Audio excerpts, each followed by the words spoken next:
Hello everybody, good afternoon and welcome to the United Stand. This is your latest Manchester United news as a bid for Andre Onana is expected to go in tonight. This is coming in from Italian reports, but it's coming in from Italian reports that I think we can trust. It's coming in from the two best sources for Italian reports this summer, Fabrizio Romano and Di Marzio, who seems to be leading on this. It's the summer of Di Marzio so far. He had a good summer a few years ago, and funnily enough, it revolved around Pogba at Juventus and Mkhitaryan and Zlatan. So obviously somebody to listen to in relation to this. Now, of course, Simon Stone at lunchtime did say what we said on the morning show, that the talks with Onana are not advanced as some people think. And this was coming from Manchester United, and Simon Stone put it out there this morning. And we discussed about it, before that the official line from UK and United is that the Onana talks are not advanced as being reported. However, this afternoon, things are either moving quickly or trying to be moved quickly by Inter Milan. Now, you've also got to remember that Di Marzio's loyalty as a journalist is to Italian clubs. That's where he gets his information. Are they trying to encourage a bid from Manchester United? Are Manchester United trying to slow things down? Not because they don't want Onana. I think that's completely and utterly established. But, we have heard from United's side that this deal's not as advanced as people are saying it is. And then a few hours later, we've got Di Marzio saying that the first bid could go in tonight. I suspect that there could be an angle here where Di Marzio is pushing for Inter because Inter want a bid in tonight because of this June the 30th end of the financial year. Maybe Inter are pushing United to put a bid in quicker than United are expecting to put a bid in. That doesn't mean we're not going to do it tonight. I think it's going to be an interesting few hours. But remember, United have a limited budget until they sell. And if they buy Onana, they take their spend to 100 million. Where do they buy the striker? So I think there's a bit of juggling going on with Man United at the moment because they do need a striker, but there's an opportunity to get a goalkeeper here. Really interesting. So Di Marzio says talks are progressing between Man United and Inter for Andre Onana. The first bid may be submitted tonight. We'll have to wait and see. I mean, tonight's not that far away, is it? I think that the clarity you've got to put on this, and I've been saying since the start of the week, I think De Gea leaves. And obviously I'm a big fan of Onana. I don't want De Gea to go. I've been very, very clear about that, but sometimes you just have to accept it. These things happen. And if he is going to go, which I think he is, then there's only one goalkeeper I would go for, and that's Andre Onana, because I think he's box office. I wanted to. Somebody did say to me this morning, they sent me a message and said, is there anything negative about Onana? And I do want to talk about that because nothing's perfect. So there are some issues, but I don't think they're insurmountable. And I do think it'll be a very different world with Onana in the team than it will be what we've seen and been used to for the last 10 years. But will he end up being a Manchester United player? Look, there is absolutely no reason, and I know some people will say until he holds the shirt up, I won't believe it. The interest is genuine. Even United will acknowledge the interest is genuine, and you can see from the stories out there that the interest is genuine. I think the problem with this deal is because the UK journalists are just not they're not, maybe because it's Italy, they're not on it. Sometimes the Athletic, the Telegraph, the Manchester Evening News, etc., they're on the transfer. They're not really in on this. I don't know why, but they're not really in on this. We are being led by Italian reports, which can be a little bit off centre, and Di Marzio and Romano are leading on it as well, who I think you can pretty much agree with. We are definitely in for Onana 100%, and my experience and feeling is that when United are definitely in for a player, it would be odd. It would be very, very odd for us to just not go ahead and do that deal. I think we do this deal. I think it's just about when we do this deal, which leads me on to what Fabrizio has said, because he has actually put it out there after Di Marzio. He's been slower on this about 3 or 4 times now. Di Marzio's been the lead, and then Romano comes in. And I don't know what the relationship is between Romano and Di Marzio anymore. I mean, I think Romano used to be sort of like an apprentice to Di Marzio. I don't know what their relationship is now, but Di Marzio has led on this. And Romano's come out afterwards and said talks do continue between Manchester United and Onana's camp, waiting for a direct approach with Inter. So he's gone after Di Marzio, who said a bid could go in tonight. Now, to be fair, Di Marzio said the first bid may be submitted tonight. And then after that, Fabrizio has not spoken about a bid. He said they're waiting for direct approach with Inter from Manchester United. So reading this as it is, United have obviously done what you do on a transfer. Well, what you normally do on a transfer. You approach the player's representatives. They approach the player. You speak to the player. They want to come. That's, you know you've got the player, like we did with Mason Mount. Let's speak to Chelsea. In the Onana case, let's speak to Inter. Inter want 50 million euros plus bonuses, which is about 43 million pounds plus add-ons, which for a goalkeeper who's only just turned 27, I think he's 27 now, he's just played in a Champions League final. I've got to say, I don't think 43 million pounds plus add-ons is a bad deal for one of the most exciting goalkeepers in the world. So I actually think Inter, that's quite reasonable. You think about what Chelsea paid for Kepa.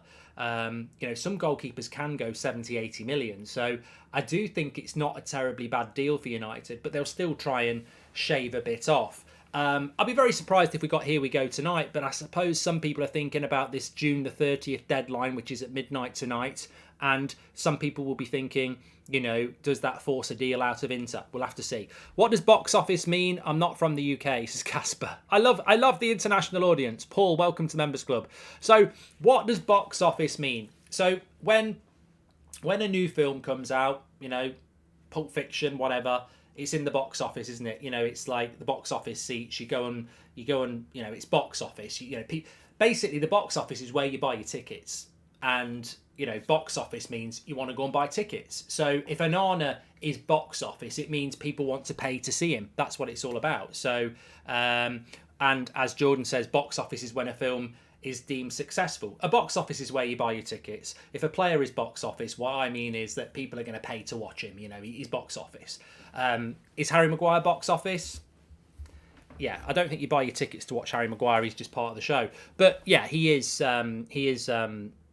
Some people say it means it's a good movie as well. Look, I want to just talk about this because the hipsters will do their TikTok videos. I'm just going to say something here for a minute or two about Onana. What happens when Manchester United sign Onana? There is a massive change. I personally wouldn't have done this. I spoke about this at the end of the season.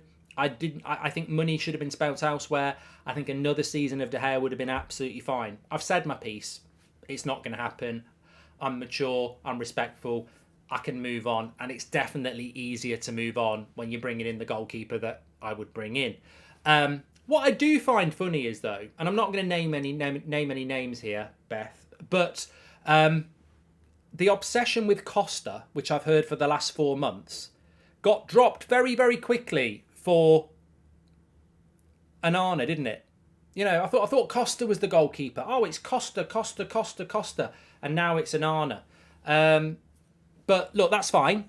That's fine. If you want to replace your goalkeeper, then you'll probably replace him with Pickford. Let's be honest. But I love how Onana is now the greatest thing since sliced bread. Yet I never heard him being mentioned when it was Costa. So I personally do like Onana. Onana's the goalkeeper for me that I love this goalkeeper. He's, as I say, he's box office. He's like a stand-up comedian. It's just hilarious to watch in a fantastic, like Ricky Gervais. There's levels to what he's doing. He's just stand-up. He's brilliant. I love watching Onana. So for me, I'm devastated that De Gea's going, but if we bring Onana in, I'm like really, really excited. The difference will be visible from game one. He got sent home from the World Cup because the manager didn't like the way he was coming out of the box all the time. So you can imagine we've got a goalkeeper that isn't comfortable coming out of his box. De Gea is not comfortable doing that. De Gea definitely has his qualities. some people might say had his qualities, but he definitely had or has them. You don't win 4 times Player of the Year and get voted for it by your peers if you're shit. So De Gea has his qualities, but in relation to Onana, this is a guy who got sent home from the World Cup for being coming out his box too much and taking too many risks. That's out there. You probably saw that yourself. So what does he bring to Manchester United? An absolute confidence to do things that not many goalkeepers will do. You can talk about sweeper keeper, you can talk about ball playing goalkeeper. This guy takes it to a completely different level. He is more flamboyant and risk taking than Alisson, Edison, or any other ball playing goalkeeper. He literally will be. The contrast between De Gea and Onana will be visible from the first 30 seconds of the first game against Wolves. He will be out his box. He will take the ball. He will wait for people to come towards him. He will shift it onto another foot and hit it along the ground 20 yards. He will play it in between where there's no gap.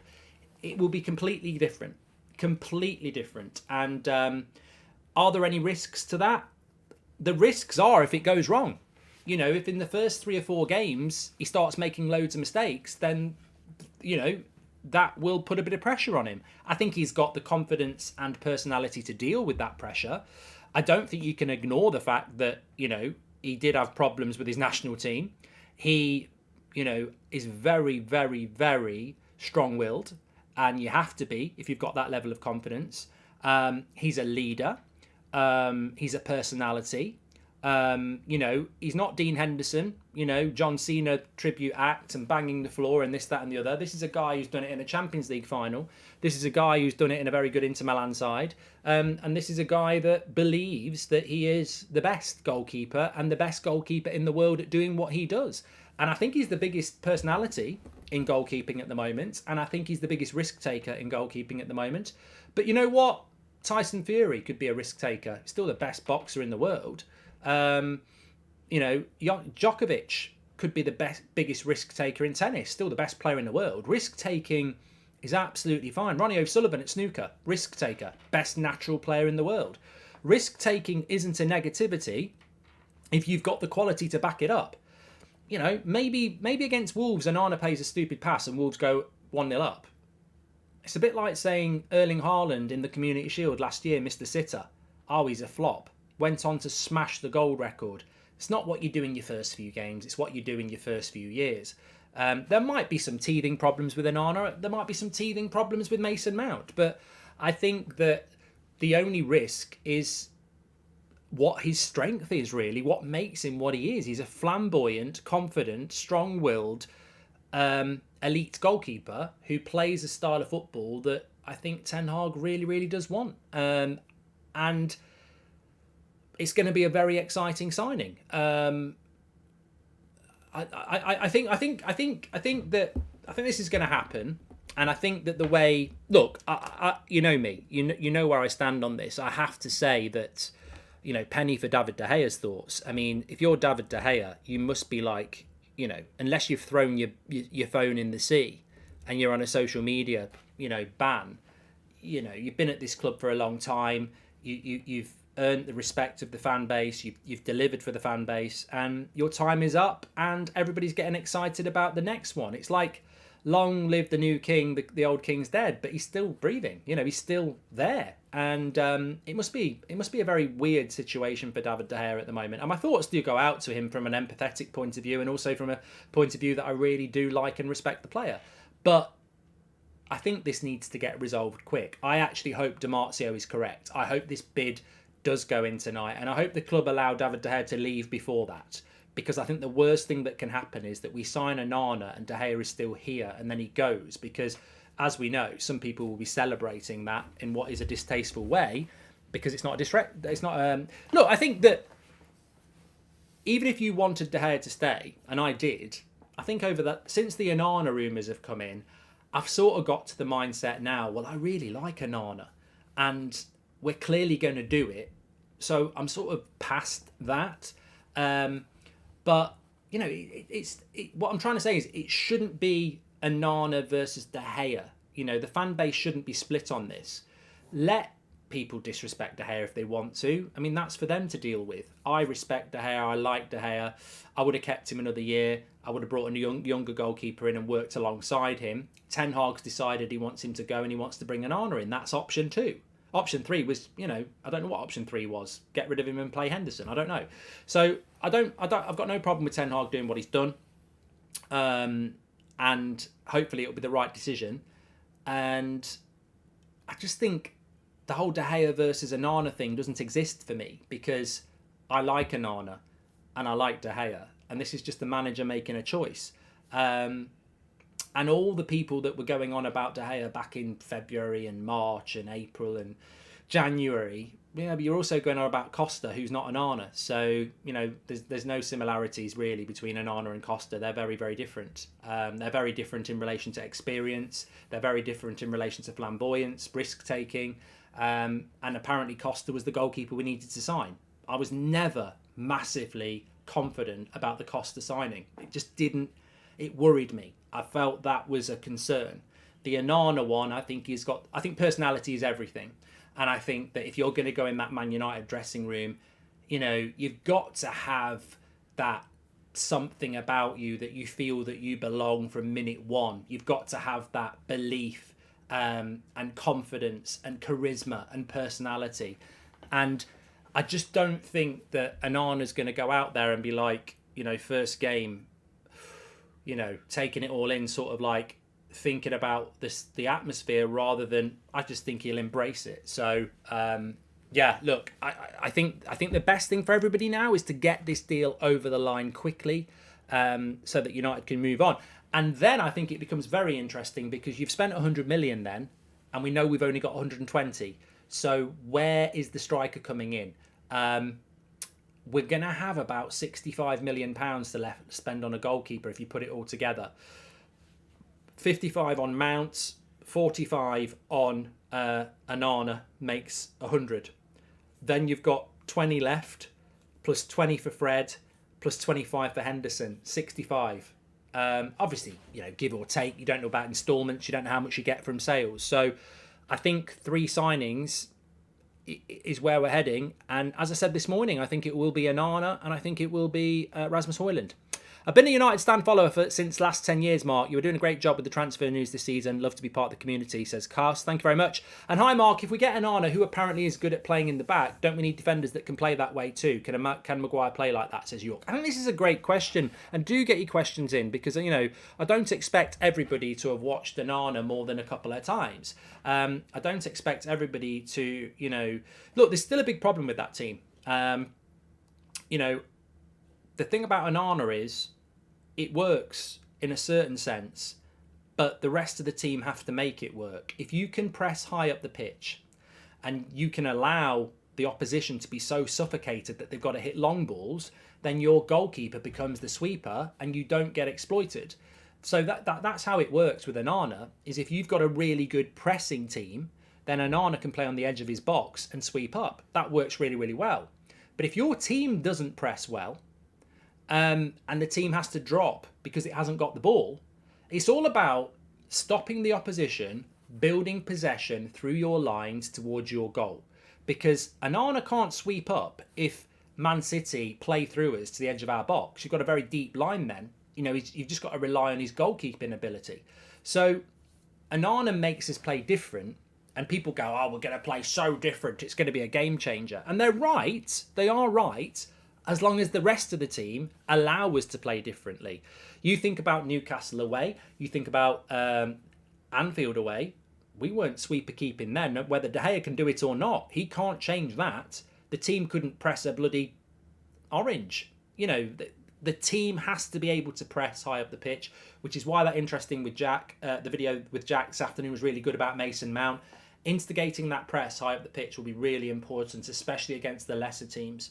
But you're right as well, when we're playing out from the back, you've got to have people comfortable on the ball. Now, Luke Shaw's comfortable on the ball, Wan-Bissaka's reasonable, Varane is decent, Martinez is fantastic, Casemiro is fantastic. So I think, where Onana's looking to in the first phase will be fine. He's also good at the long ball. Now, that's an area that Anthony, Rashford and Bruno have got to improve on, because you can pick apart David De Gea's long kicking very, very easily. But even when David De Gea was accurate, people like Rashford, Anthony, Bruno, Weghorst were getting dominated in the air. So the front four have got... I don't think David De Gea's long kicking was brilliant, but I think even if it was, I still think the front four have got to be better at holding the ball. Now, the good thing about Onana is he can hit the ball long and accurate along the ground, which makes it easier for people like Rashford and Anthony. But I think this is why the striker's really important. And when people say, let's go and get a false nine, I think it's really important that we get a powerful number 9. And, you know, Harry Kane would give you that. Victor Osimhen would give you that. And I think Rasmus Højlund gives you that. The hypocrites about Weghorst is he was absolutely huge, but I think Bilbo Baggins was better than him in the air. So, you know, there's aspects to Onana's game. Sometimes we'll get pressed ourselves and we will have to go long. And doesn't matter how good your goalkeeper is, you've got to have players that can hold that ball up. But we'll change very, very differently, because we'll have a goalkeeper who is ridiculously good with the ball at his feet. And he's a good shot stopper as well. So, look... Let's just see when this bid goes in. Getting Onana now and ready for pre-season will be great for the team this season. And Onana is such a amazing goalkeeper, says Son. And also, what's this one? We need more technical defenders, more defenders like Martinez if we're not going to have a ball progressing midfielder, says Akash. Yeah, I don't think Lindelof's particularly bad at it. I mean, Maguire will hopefully be 4th choice if he stays. And loan market for a striker with obligation to buy. Tell me, no, Innie. If you bring in loan players in, already you're taking a player that the opposition don't want. Oh, nah, what's his name? Says it's your boy. And can you see us buying a number 6 this summer transfer window? Says Darren. I think in relation to the number 6, I tweeted it this afternoon. United wanted Mason Mount and Rabiot, which means Ten Hag wanted 2 midfielders. Now, Rabiot had the ability to play the Casemiro role, but also a more advanced role. And Mount is more advanced. So it's very clear that Erik Ten Hag wanted 2 midfielders, Rabiot and Mount, and I think that would have been the end of Fred and McTominay. We've now got Mount, but we've missed out on Rabiot. My fear is the club will say there's no money, so you can't get anybody. But we know Ten Hag wanted 2 midfielders. So whether he'll get that second midfielder or not is up for debate, but he clearly did want it. And going back to that previous point about pre-season, we spend a lot of time talking about how important the striker on pre-season is. We are a team that doesn't create chances for our striker. We are a team that doesn't really have a striker. And therefore, getting the striker on pre-season is really important so the team can learn to, you know, work with a striker. And it is. But on the other hand, it's really important if you are going to bring an Onana in that you get him on the pre-season as well so that the team can get used to playing like that. So, yeah, there'll be a lot on pre-season if we do get this Onana deal done quickly that we can watch in the pre-season and learn, and it'll be very, very different. And, you know, it makes pre-season more interesting than normal, because I found pre-season very interesting last year because it was Ten Hag, and we spoke about he'll want 70% possession, he'll want a higher line, he'll want chance creation, and on pre-season we did it quite well. Then we started the season and we were shit. This summer, if you've got a striker and you've got Onana, pre-season will be very interesting again, because it will be seeing how the style of the team changes with a goalkeeper and a striker that are very different. So, yeah, it will be very interesting. Mark, would you take Daley Blind? No, Dan, I wouldn't. And Sweeton, welcome to the Members Club. In fact, I saw somebody say this today, and I sort of agree, actually. They said after Onana, the Eredivisie and ex-Ajax players has to stop from Erik Ten Hag. Now, I don't agree with that. I think that, you know, if a good opportunity presents itself, like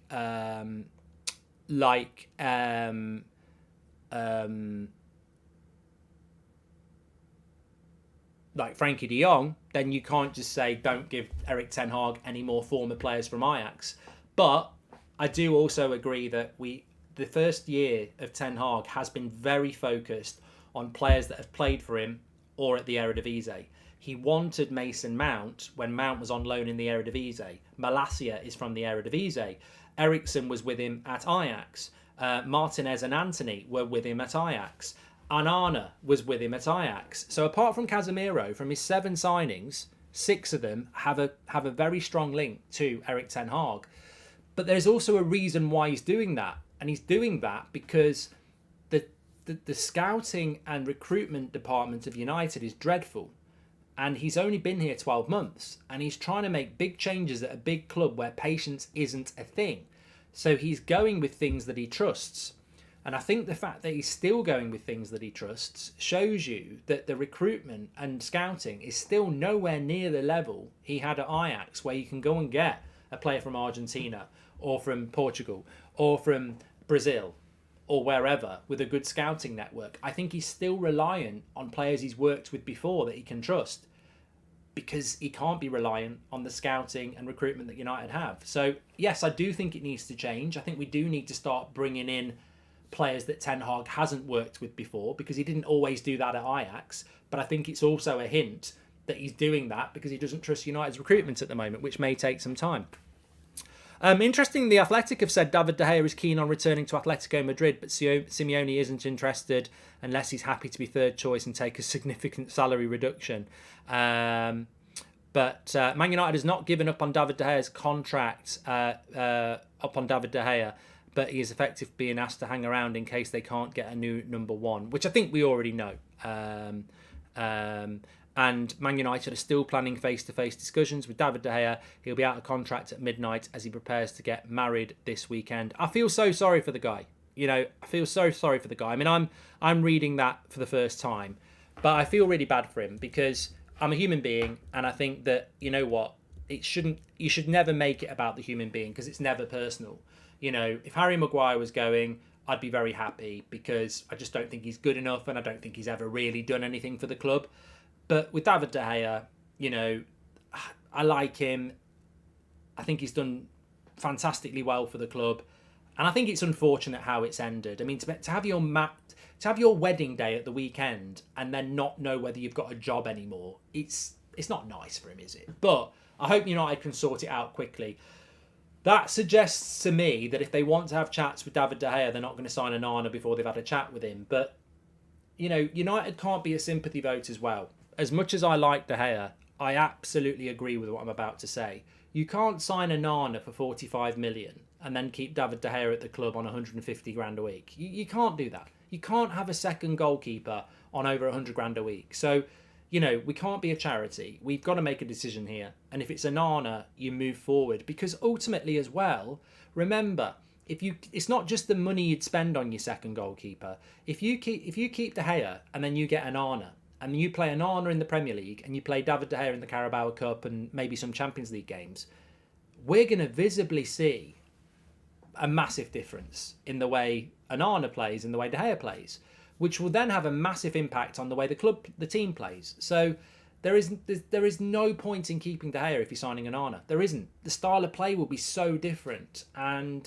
you'd be better off getting a young goalkeeper who is a ball-playing goalkeeper. And you can't pay over 100,000. You shouldn't pay over 50 grand a week on a reserve goalkeeper. So we need to resolve this very, very quickly for De Gea, for Onana. And look, Onana comes in and De Gea goes to Saudi Arabia and earns ridiculous money. It's not the end of the world. I mean, some goalkeepers are decent and they never play for a top 6 side. David De Gea's had a very, very good career. He's got a Premier League winners medal. He's got a few winners medals. He's got a few awards. He's played for Man United for over a decade. Not many people can say that. So, look, United just need to solve this, and quickly.